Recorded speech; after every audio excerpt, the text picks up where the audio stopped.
Welcome to Heart and Hand, the Rangers podcast, the podcast that knew that no matter how many times he tries to do it, Ricky Foster will never have a better career than his wife.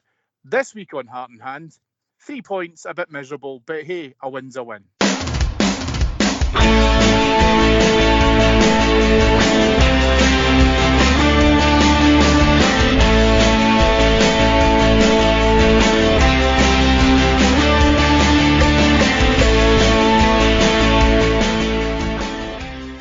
Welcome to Heart and Hand, the Rangers podcast. My name is Cammy Bell.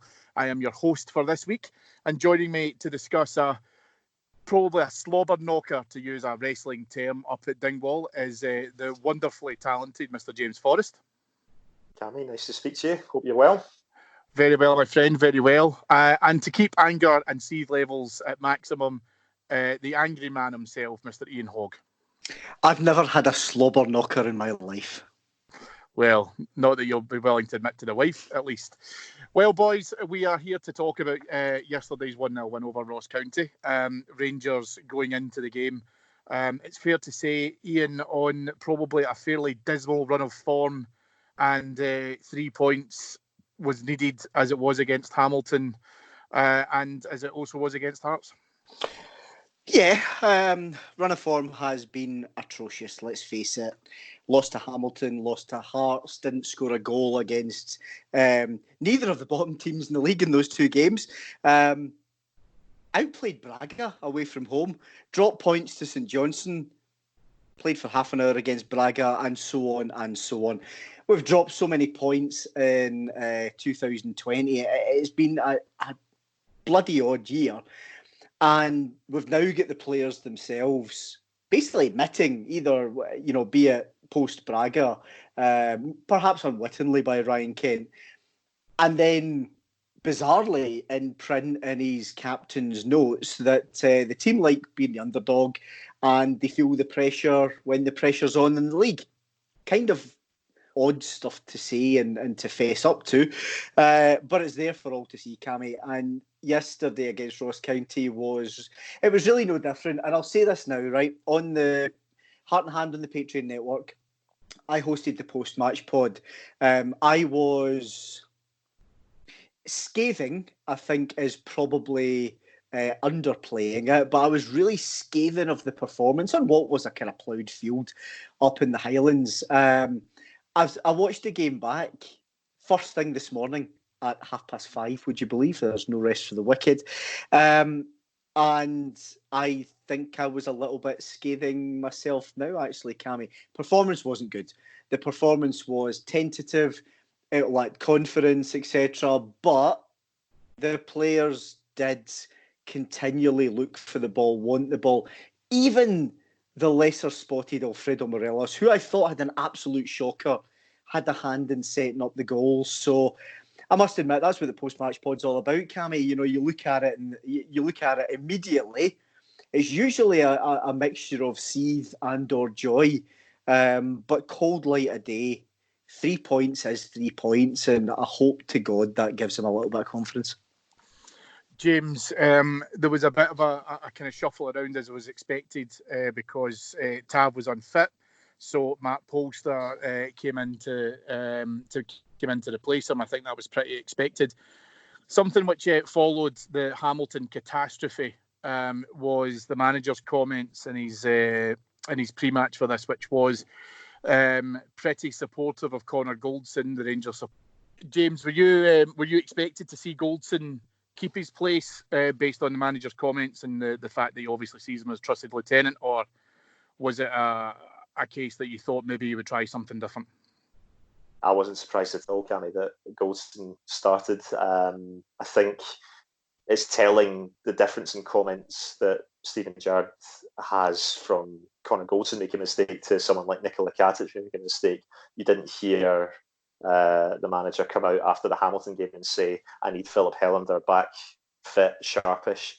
After something like that, it's a case of, well, he's going to learn from the mistake, he's owned up to it, etc., etc. So he is one of his most trusted players, and I get that. And the fact that Tavernier was missing, you've got to have Connor Goldson there as a vice captain, someone that is going to wear the armband. So it wasn't overly surprising to see him start the game at all. It was a slightly better performance, but not to the levels you would certainly hope or expect from him. But it's no huge surprise to see him start the game, and he'll probably start every game that he possibly can, because he will do in the main what the manager asks of him to do, as that leader, as that voice at the back. A bit of a makeshift midfield as well, also again due to injuries because of Joe Aribo, Glenn Kamara and Stephen Davis starting with James Hoggy, Alfredo Morelos and Ryan Kent up front. Hoggy, I think it's fair to say that there wasn't much of a muchness from the first half. However, listening to your post-match comments, one of the most controversial moments came after Alfie with a couple of shots on target. Stephen Davis had a good strike, but it was pretty much directly at the keeper. Ball comes across and Liam Fontaine is sliding out, appears certainly on TV replays, etc., to hit towards the top part of his arm. And I believe that you felt this was the penalty that you could have seen. Well, let me ask you, Cammy, you're the qualified ref. With the current law set, is that a penalty?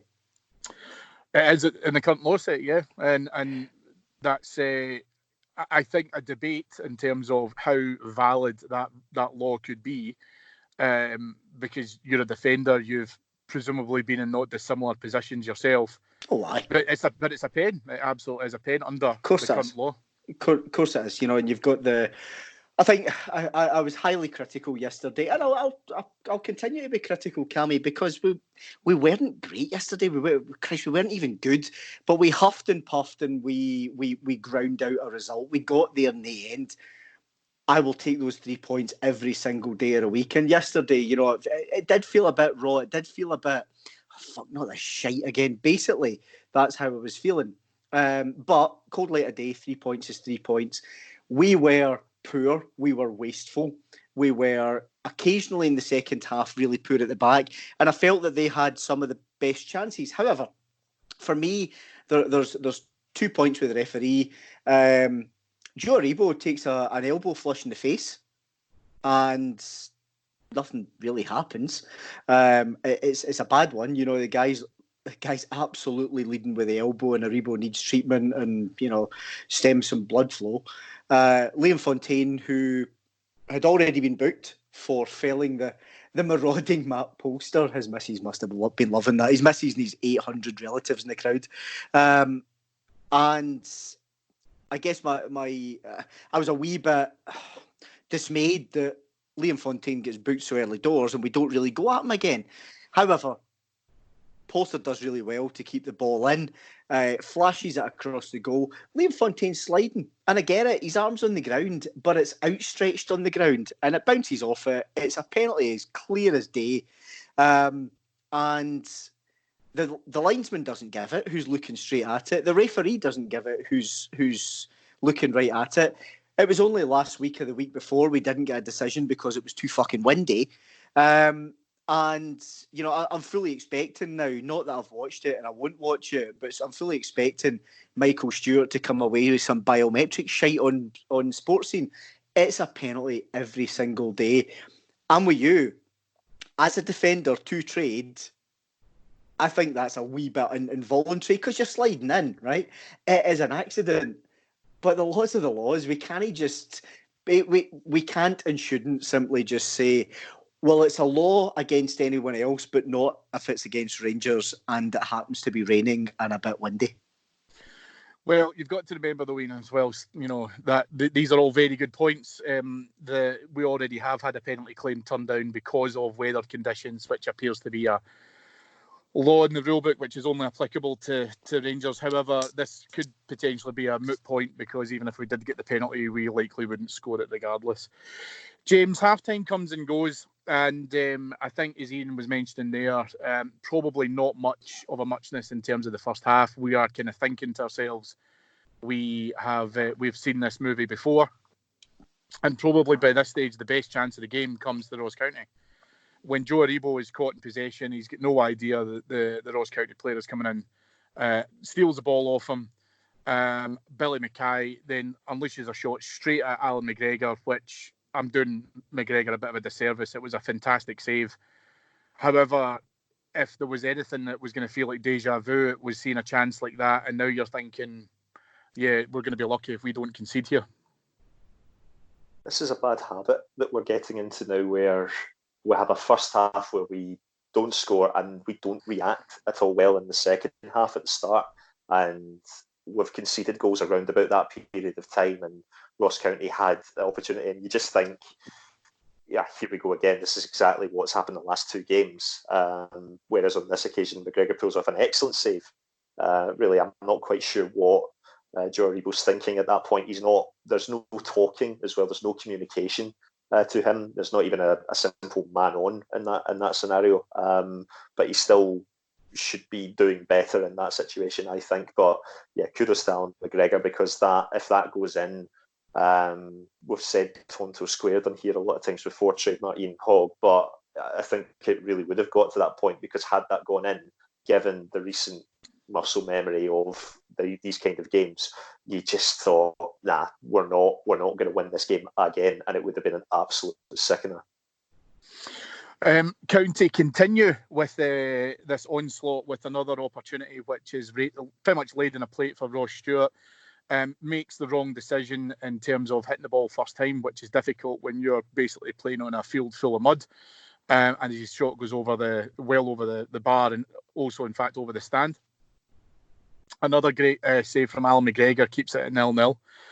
And now Rangers decide, well, it could be an opportunity for us to maybe have a shot at goal. And a couple of them come in the shape of crosses and corners coming in, and probably a good clearance by Vigurs from almost like an off-the-neck type header from Joe Aribo, and George Edmondson also gets a shot. Now, one of the things that's important with this is that Ross County are horrendous at defending corners. They're the worst team for conceding goals in the division. They've conceded 18 so far from set pieces. We had 14 corners in the game yesterday and a number of significant crosses, and I'm struggling. I've not had the opportunity to watch the game back again because I just wanted to live my life. But I can't remember any real significant chances which came out from crosses or corners, and this has been a foundation of our game first half of the season, and we have totally laid it to waste the second half. It's been a problem with Rangers, I think, corner kicks and really, really making proper goal scoring opportunities for them. As lot of Christ, I've go all the way back to Trevor Stephen. I used to think he couldn't take a corner, and he was a top quality England midfielder. Bottom line is, Cammy, there was some stats in the English Premier League over the past couple of years that of corners, there's really only goal scoring chances come from about 12 to 15% of them. That said, we should have had probably therefore 2, maybe even 3 on a good day against a team with a really crap defence. We should have had 2 or 3 really good chances. Joe Aribo's was obviously one of them. Unfortunately for Joe, and I think I used the words "bless him" that someone took mild offence to on the post-match. That I don't really think heading's his game. He gets the free header in the 6-yard box, makes a mess of it, comes off his shoulder, and almost loops in at the far corner. It would have been probably summed up our performance to that point yesterday. I think we maybe only had one other chance, but it came from the kind of secondary play from a corner. The ball came in, headed away, dropped to Hadji, takes a snapshot. Keeper did pretty well to save it. Other than that, we're not making much of them. What I will say though, Cammy, is to the team's credit yesterday, they did actually try and mix it up. In terms of corners anyway, we did lapse into the same old movie that we've seen late first half and into the second half of pretty passing side to side, get it out wide, try and make an angle and hit the first man. We did that an awful lot, and we've done that an awful lot recently. But with corners, we were taking short corners, we were taking long corners that inevitably found the wind and into touch. We were taking corners into the near post. So it felt as if we were trying to force the issue. And maybe we were trying to force it too hard, I don't know. But I don't think we can level, I don't think we can level predictability to corners. They maybe just fell to the wrong guys with the likes of Aribo in his head. But there's something back to the training ground, absolutely. James, the manager, with about 20-25 minutes to go, starts to make some relatively positive changes because obviously we are still trying to go for the win. With Florian Camberry and Jordan Jones, the lesser seen Jordan Jones, coming on for Yanis Hadji and Glenn Kamara, respectively. I was really encouraged by this substitution. I think, well, both substitutions really, but I think it was a good opportunity to see Jordan Jones come back in, and we've seen what Jones can do to domestic competition. We've been the victims of what Jordan Jones can do against domestic competition. We'll maybe talk a little bit this after we discuss the full 90, but I actually felt he didn't do himself any harm whatsoever in terms of you getting into the manager's thoughts for selection. It was really good to see him back because certainly in his first, in the first part of the season when he was in and he was playing a lot, you could see what he was capable of doing to teams both domestically and in Europe. He's just not had the opportunity to come back in to the team ever since he was out for that lengthy period of time. I was quite surprised that Steven Gerrard actually decided to bring him on because it's felt, certainly on the bench, that he's just got his obligatory wingers that, unless it's Shea Ojo, he's not going to bring on. But Jordan Jones does come in and you see the impact immediately. He's had 15-20 minutes to do something in the game, and he's running at the defenders, and he's getting back to that Jordan Jones that we know he can be. I think he's not in the European squad, so obviously we wouldn't be seeing him in terms of anything Europa League wise, but domestically he's a great option to have, whether that be starting or off the bench. My feeling is it's probably more likely to be the latter, but even then, as someone that you could look to on the hour mark to come in, fresh legs, he's going to run at the guys at speed. He got to go to the byline or cut inside, loads of options there. It's a really, really, really useful tool for us to have, I'd say. With 13 minutes to go, Rangers do get the goal that they're looking for. Quite a nice bit of play from Ryan Kent. Takes the ball out on the right-hand side, as we've seen him do before. Is able to come in and cut inside. Unleashes a shot with his left foot, which comes just off the tiptoe of Mr. Amy McDonald. Ian, Rangers now have the goal, which I think a little bit of fortune. But we've been missing luck recently, so I'm glad to see we've got some of it back. On the balance of play, I think that it could have went either way, if I'm being perfectly honest. However, that goal was much needed, and if I'm being honest with you, I think calmed the nerves a little bit. Oh yeah, I mean, certainly in the balance of the second half and the chances in the second half, Cammy, it could have gone either way. First half, Ross County were never in it. It was about containment. And to be fair to them, they did it reasonably well with their 9-1-0 formation. Second half, they had some pretty good chances. We've covered them. When Camberry came on, after about 10 minutes or so, Ryan Kent seemed to... I was going to say waking up. That's not fair. He was one of the ones, like Aribo, who was always looking for the ball, like Hadji, always looking for the ball, just didn't do much with it and typically made wrong choices. And it looked as if Jones was about to come on for Ryan Kent over the course of a kind of 2 to 3 minute period. Then Kent flashed in one or two balls. Camberry did really well to dig out a chance from one of the crosses. Steven Gerrard changes his mind, takes off Kamara, brings on Jones. Jones drives at them down the left-hand side, and when we recycle the ball, it gets played into Morelos. And I'd forgotten about this, so, and I was going to pan Morelos, I probably will anyway, but for his performance. But the ball's fizzed into Morelos, and instinctively, he's got a brilliant wee layoff for Camberry on his left-hand side, facing away from goal. Camberry swings it out wide to Kent. Kent drives inside, takes a shot. Do you know what? The shot's probably going right at the goalkeeper. It nicks off Captain Yes's toes and flies into the bottom corner. And do you know what? You could see the relief in the players You could see the relief in the fans, absolutely. But I think Ryan Kent was probably the embodiment of that relief because he didn't go mad. It was almost an apologetic celebration. But do you know what? I'll go back to what I said at the start, Cammy. Yesterday I was really angry in the post-match because I felt the performance had been so shit. But let's face it, under Walter would dig them out.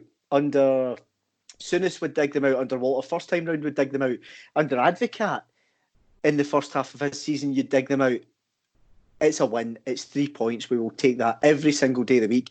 And what actually really heartened me after that, Cammy, was we scored the goal and then they didn't have another chance because we managed the game out. We kept the ball. 5 minutes of injury time, they didn't get the sniff because all of a sudden we gained a little bit of confidence and we realised we're a good football team. We should maybe start passing the ball to each other. We did that. We kept the ball and we saw the game out. And maybe just on the balance of play, just deserved it. You mentioned this before, Ian, but not long after the goal, Lewis Spence comes on for Ross County. Whilst I don't want to continually moan about referees, he jumps in with a leading elbow across Joe Rebo's face, which then he receives a cut for. Rangers appear lucky to get the foul. Andrew Dallas is only 8 feet away, so obviously doesn't have a clear and concise view of it. It should have been a booking. But again, like you say, it's all right to kind of foul Rangers players. Again, also shown probably later on in the game in a wonderful rugby tackle by Callum Morris, who brings Canberry down as he and Jones are about to kind of go through on goal. Jones potentially could have played a 1-2 back with Canberry. He stopped in his tracks. And as Ian says, James, we got to the point there of it is just about managing the game. We'd already brought on Nikola Katic by this point for Alfredo Morelos, which we'll come back to. But it's just game management by that stage. There isn't a real hurry for us. Yes, we've conceded a foul, which is pretty ridiculous in the grand scheme of things. However, for us, it's just about getting the 3 points and then getting out of Dodge. Yeah, especially the way that the game had been playing out up to that. And then, getting the goal. My initial feeling after the goal was, it's a fist pump celebration, but then you're kind of saying, I actually feel like we need a second to feel that a little bit more comfortable, because I still feel that there is a potential that, given the form that we've been on, it's not impossible to see us conceding here. But actually, Hoggy's right, the way that we play out the rest of the game, they don't really have another opportunity. Alan McGregor isn't overly needed for the rest of that, and that's credit to the team. But people will talk about that substitution, the fact that we bring Katic on for Morelos, and they'll criticise the fact that we're having to do that in that situation. Yeah, and that's down to the first half. That's down to not putting the game out of sight and not being able to rack up that goal difference. We've put ourselves in that position where we're having to do that to see the game out.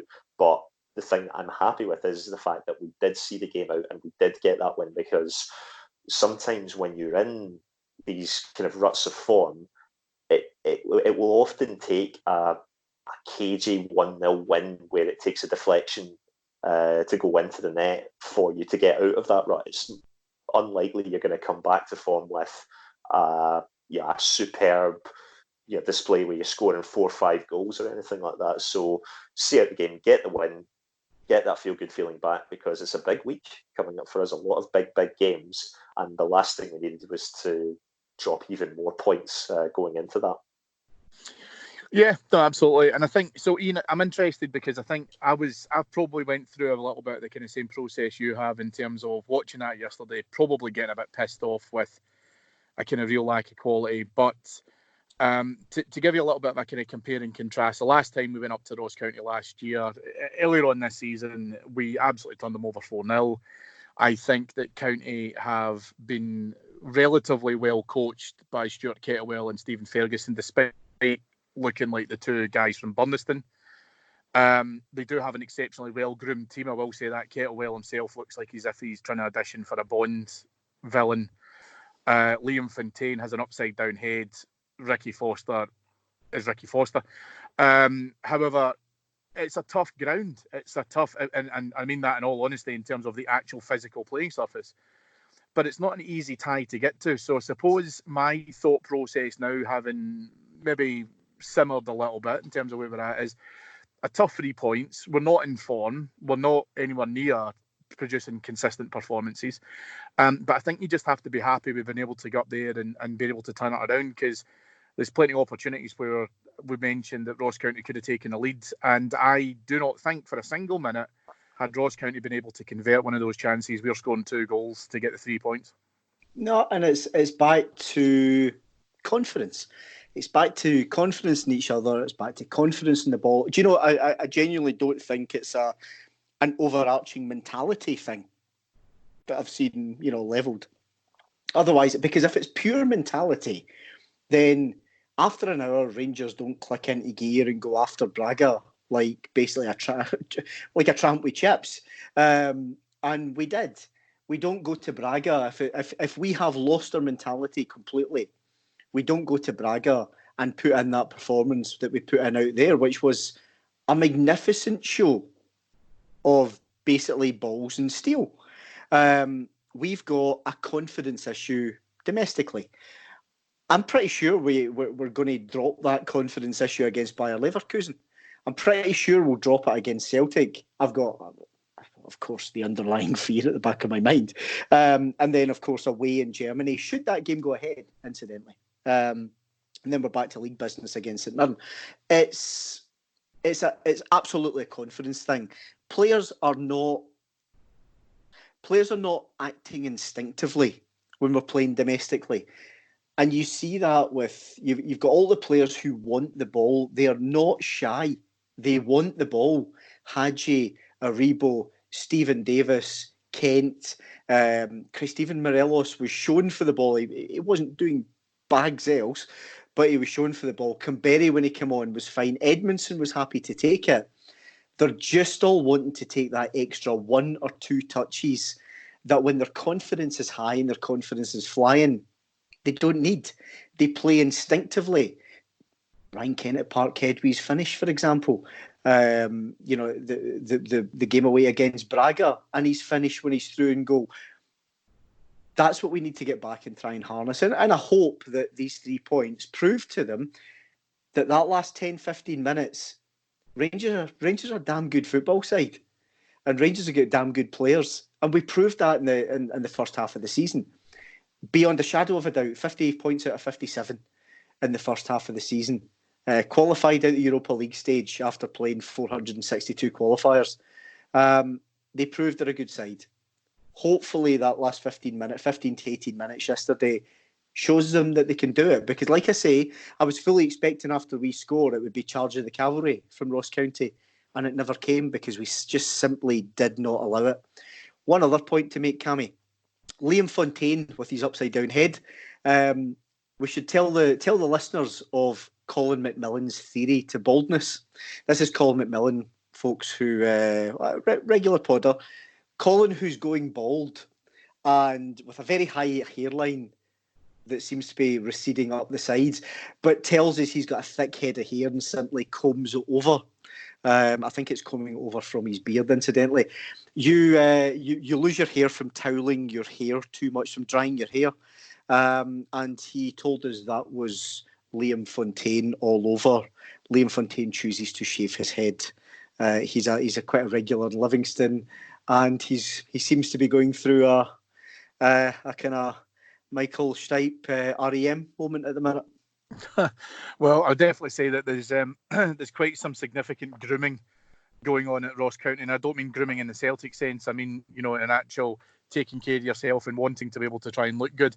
However, James, Hoggy does mention some points there in terms of being able to try and have some takeaways. I've got a few, so I'd like a kind of point and counterpoint. There's work to do, and I think we mentioned earlier on that beforehand we started off the season well from a set piece perspective. We were doing well from free kicks and corners. We also were able to get a reaction out of the players at half time, even as recently as January at Tynecastle, which albeit we went on to lose, but we hadn't started well and then took the lead after half time. That appears to have ran its course. we struggle to score goals early on in games. There's a number of games, I think we're now at 16 out of 17 or something, in the last run of games where we haven't scored within the first half hour. And I think it's just, I don't know, I suppose I'm concerned that some of these issues, that with a drop in confidence, a drop in form, we need to be able to try and look back and get some of these things back into the stable platform that we're in, prior to Christmas and New Year. I'd like to be able to disagree with you on any of those points, Cammy, for the sake of intrigue and a debate, but I can't, because I think all of those are absolutely valid points. Corners are not as good now. It used to be that Borna was taking all of them. That seems to have changed, so I don't know whether there's a different form for him in terms of the consistency of delivery that he's able to give from corners. And we're not really finding someone in that team that is able to deliver to the same extent. I'm really interested in what is being said in the dressing room at halftime at the moment, because you're right, that reaction is not there, and that's something we're continuously seeing, and it is a worry.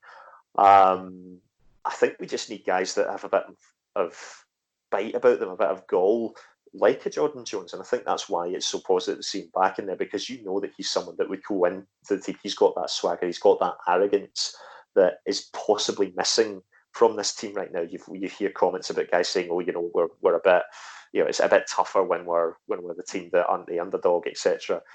Jordan Jones wants to go out there and he wants to just get by his man every single time when he's on form. So the fact that we maybe saw that from there is quite encouraging, and there's maybe a hope that we could see more of that domestically in the coming weeks. I think all the other points that you've suggested are absolutely right in terms of things that are not going our way.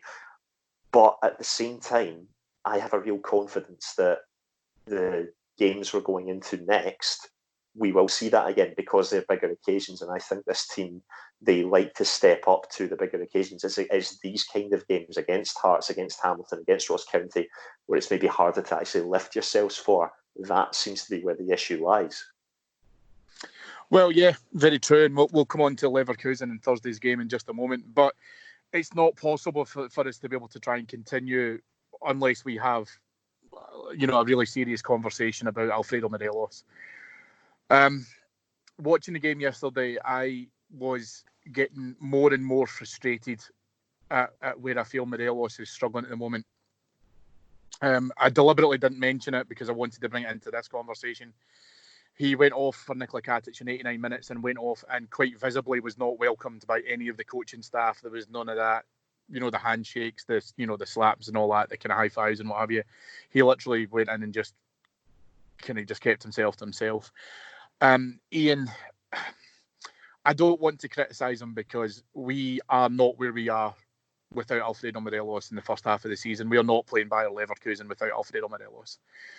But I am getting very, very, very frustrated at the fact that I think that he looks overweight. He looks unfit. I think at times he looks disinterested, and this feels a bit to me of the Alfie that we had post the China transfer breaking down, which we have given him a contract, enhancement, a contract extension. We are aware that we won't have him here forever. But yesterday, he could have played another 3 or 4 games back to back yesterday and still not scored. And maybe I would encourage that in order to get the weight off of him. It just feels to me that right now he's physically checked out. I don't know if he's mentally checked out. I don't know if I trust him to start against Bayer Leverkusen and all of a sudden just come to life like a wee dynamo. I don't know. And I'm just feeling that the fans aren't singing his name. When we are talking about Rangers' performances recently, it feels like we're having the same conversation about his approach and his attitude and his overall contribution being virtually minimal. Is there a way that we can get him out of this? See, to be honest, Cammy, there's only one person that can get Alfredo Morelos out of it, and that's himself. I don't know what's changed. I must admit, I've heard that a lot, and I've maybe even thought it myself. The whole he looks overweight. I don't actually think he looks that much different to October and November when he was banging in goals. I think it's just the whole interest in movement thing. You know, at times he looks as if he's channeling his inner Marco Negri circa January 1998. Other times, like I say, when we scored the goal, the ball comes to him and it's just instinctively, brilliantly laid off to Camberry, gets out to Kent and we end up scoring from it. That stuff, however, since the turn of the year is just so far, few and far between, that it shows you what a reliance we had on him to score goals, to make goals, to hold the play up in the first half of the season, because that's been our issue. Pretty sure I read a stat today that outlined in 2020, we've scored round about the same amount of goals as Hearts and Hamilton. There's the problem all over. And Morelos yesterday, I think others looked as if they were trying too hard. He looked as if at times he wasn't trying, and I don't want to go over the score, Cammy, because I get we've got enough detractors out there that are quite happy to do that for us, and they have been when he was playing superbly well. Alfredo Morelos has had an awful lot going on in his life. I get that as well. If he's picked on Thursday, he needs to turn up. Absolutely needs to turn up. He needs to get back to the Alfredo Morelos of September, October, November, when he was absolutely turning in brilliant performances for us. There's only one guy that can do that. We can coach him, we can help him, we can talk to him, we can try and get him mentally straight, but the only guy that can do it is himself, I'm afraid. If he wants it, he can do it on Thursday. As I say, is down to him. Has he mentally checked out? Has he nailed a move elsewhere? Whatever. I genuinely don't know.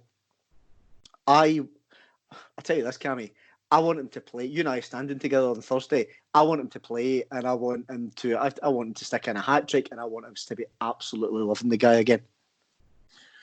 James, I know this is going to sound crazy, and put underpants in my head and stick 2 pencils up my nose and let me say wibble, but I think he scores against Celtic at the weekend. Do you know that? I honestly think I wouldn't be surprised if he starts and scores against them at some point. Now, I'm not saying that we win the game, right? So before anyone says, "Oh, he's going to score," he's going to score the winner or whatever. But it just feels like how we've gone through this topsy-turvy roller coaster, that he struggled against Hamilton, he struggled against Ross County, he struggled against not Hearts, but he struggled against all these other teams, and yet he breaks his duck against going against Celtic. I wouldn't be stunned if that happened.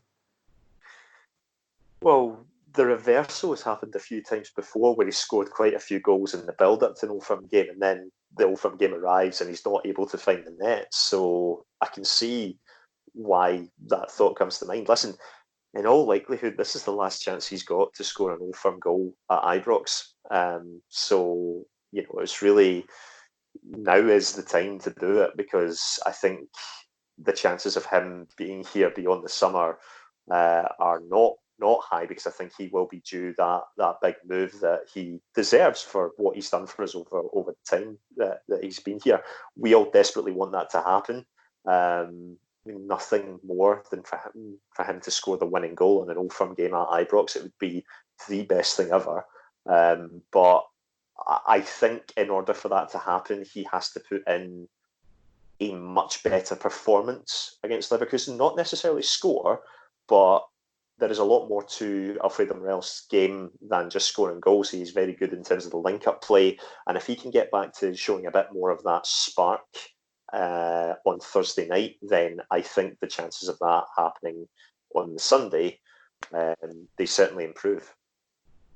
Yeah, no, absolutely. And I think, like you say, I mean, I think probably it's also keen to point out, although we're frustrated about him, there is an absolute overwhelming love for Alfredo. We want him to be able to try and get back to, and listen, a goal-scoring Alfredo is a happy Alfredo, and a happy Alfredo is a goal-scoring Alfredo. So let's hope that Leverkusen almost give him a bit of a platform to be able to try and get back into that and alleviate some of the pressure off of himself. Speaking of Leverkusen, obviously, as we've kind of touched on, we face them on Thursday in the last 16 of the Europa League. Ian, Leverkusen, 4-0 winners at home against Frankfurt at the weekend. Certainly not in any kind of crisis of confidence. There's some interest that's going on around the game where we look fairly, it looks fairly straightforward for the game at Ibrox to go ahead on Thursday coming. However, there's growing speculation in Germany, in particular from the German health minister, a man called Jens Spahn, who is stating that sporting events with more than 1,000 or so participants or spectators, whatever you want to call it, should be cancelled or postponed. Now, that's a big problem because obviously we will have a massive travelling support going across to Germany. We could see fans, if the game is amended or something happens, that it could massively impact them. Germany at the moment has 850 confirmed cases of coronavirus. Seems to be taking a little bit of lessons from the fact that the Italian cases are massively higher than that because they didn't take precautionary measures, and this is what they're looking to be able to try and do. Putting that to one side just for a second, I think we've got a very, very tough test against Leverkusen, and I think our defence has got to be as watertight as a Alex Salmon escort to court. So it's all about making sure that we do perform, that we turn up, that we don't look like we're going to potentially shit the bed and get overwhelmed with the occasion. You mentioned beforehand, this team can play football, and that is what they are going to have to do on Thursday night. Oh, absolutely. Bayer Leverkusen are fourth in the Bundesliga. They're 8 points behind leaders Bayern Munich, but they're on a great run. 4 wins in their last 5. And they're a quality side. I think over the past year, they've spent 100 million euros in transfer fees. So that they are a tidy side.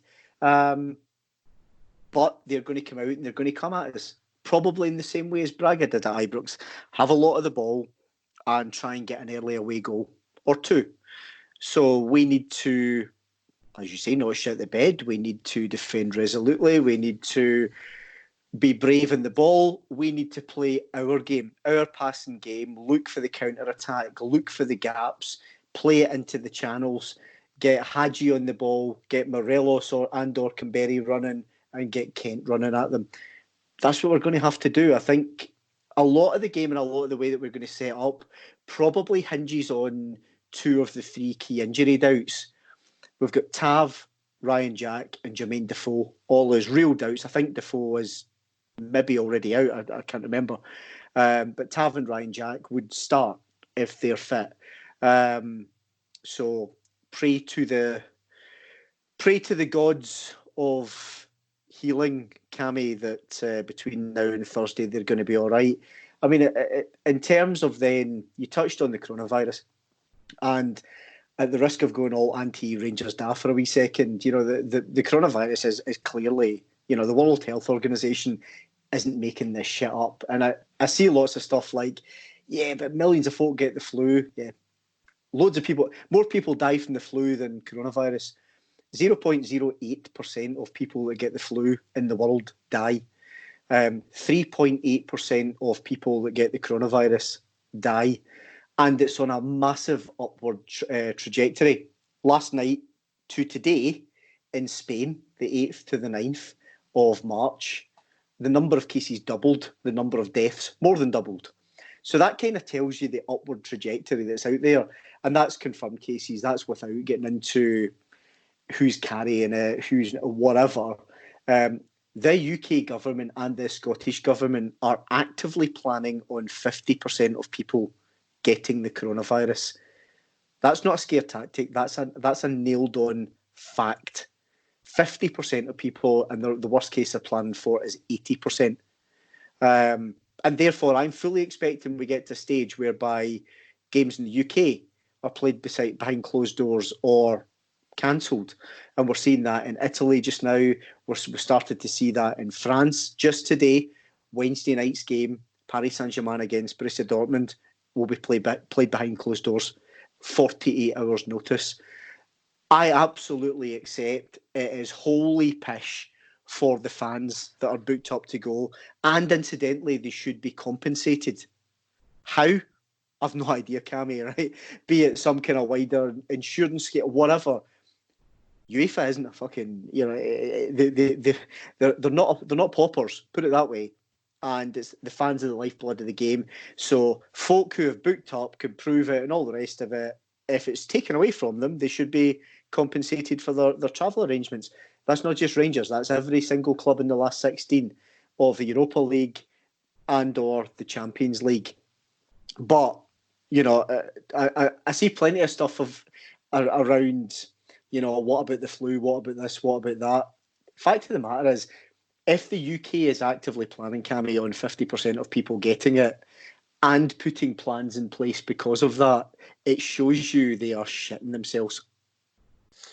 James, I don't necessarily condone the idea of potentially taking a 1 or a 2-0 win at Ibrox and then if we can't play the second leg, just being very simply awarded the Europa League. However, I think at this point, the catch-22 for most supporters who would be looking to be able to go to Germany if they haven't booked already is getting a win at Ibrox or getting quite a close result at Ibrox, and then it could be like Braga Mark II, where we, even with a 2-goal deficit, go over there and then turn it around. We've done it in the last fixture. It's a tough choice because, as Ian says, obviously there is a massive precaution getting taken place across various different countries involved in this, and I think the real horrible Hobson's choice of the fans may face is we get a result, including a draw at Ibrox on Thursday, and then you would want to be able to try and travel, but it has to be kind of head over heart in this occasion. I think we've got to probably accept the fact that it might not be the best thing for people to go, but I don't believe for a minute that will stop the majority of supporters. If they can get access to the stadium and they know that they're going to be able to get in, I think that they'll still go. This is an unprecedented situation that is never.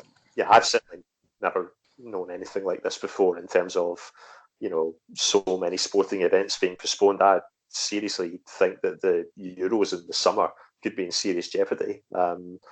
But health comes first in this scenario, and I think if anyone listening has already booked up to go to Germany, my own personal advice is just find a way to either get compensated or make alternative arrangements, because I think that it's highly, highly likely that the game in Leverkusen will be behind closed doors. I don't think that's going to be the case for the home leg, because I think there would have been more talk about that by now, and I've not really seen anything on that. So I think the home game will be okay in that respect. So really, it's up to us at that point to make the atmosphere absolutely massive and really back the team on what is going to be an amazing occasion. How the game will play out, I have no idea. If we do find ourselves still in the tie going into the second leg, then yeah, it's going to be very, very tempting for a lot of people. But my genuine feeling is best thing is to just avoid going. It's on the telly, get it what's there. It will be weird to watch it when it's behind closed doors, but I think for the sake of your health, that is by far and away the best option. Really, it should be the option. But even saying that, I'm still sure that there will be people that will head over to Germany because it's what we as a fan base are about. Fans will travel no matter what. Nothing's going to stop them. No, listen, I couldn't agree more. I think that you can take all of the precautionary measures you want, but if you're committed and going, I still think people will go.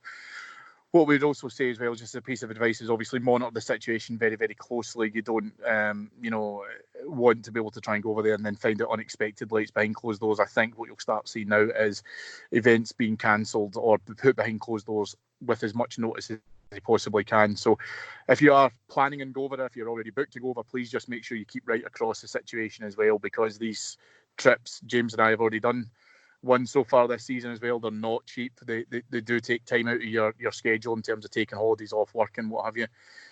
So please make sure that you keep across it, because it does look like, as the boys have said, that it's a very, very real possibility. Okay, folks. Well, listen, that's us for your flagship for this week. Because we have the game on Thursday, there'll be no Heart and Hand Extra. However, before we go, boys, I'm feeling a bit chilly. I don't know, are you boys cold at the moment? Is there anything that we could do to help heat you up a little bit, do you think? Personally freezing, Cammy, and any type of slobber knocking, not in an Alex Salmon way, would be most welcome. Well, luckily, Ian, we've got a magnificent offer for our loyal Heart and Hand listeners.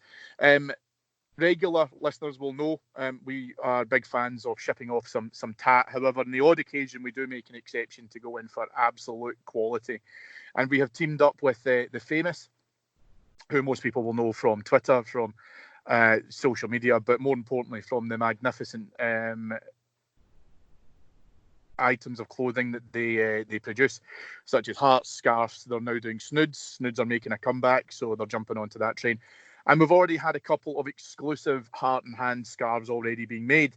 There is a third coming called the Governite. James, this is a red and black motif, similar to obviously the socks, the Swifts, a lot of colours associated with the club's history. And we've got an unbelievable offer for the listeners to be able to jump in on. James, you've got the scarves already that we've already produced. Tell the listeners about the level of quality that they're talking about here. These are next level. You can get your scarf like on a match day. You get these guys outside that offer the scarves, and they're absolutely fine. But what this gives you is just that next level of absolute quality, and the designs are absolutely brilliant. The colours as well. I mean, we had the Iron Brew one last time as well, and that's an absolute cracker as well. The Famous produces some absolutely magnificent material to get these scarves and all the other products as well, and it's really, really fantastic that we have this partnership with them to get these scarves sorted. Add it to your collection if you've already got other Heart and Hand scarves. The Governite is one that is absolutely fantastic, and really, really, really proud of what we've got there. Also, just to make you aware as well that we'll be making these scarves to order. What that means is that we are not asking the guys at the Famous to be able to make a batch, and then we'll sell them, and hopefully there'll be some left.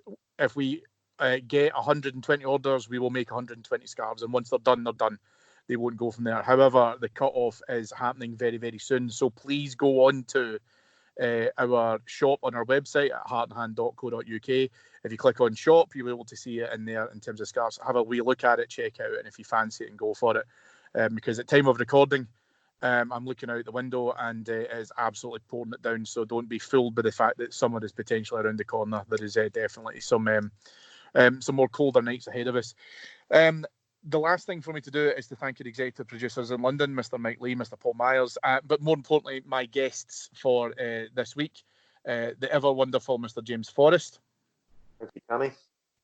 And also the very, very special Mr. Ian Hogg.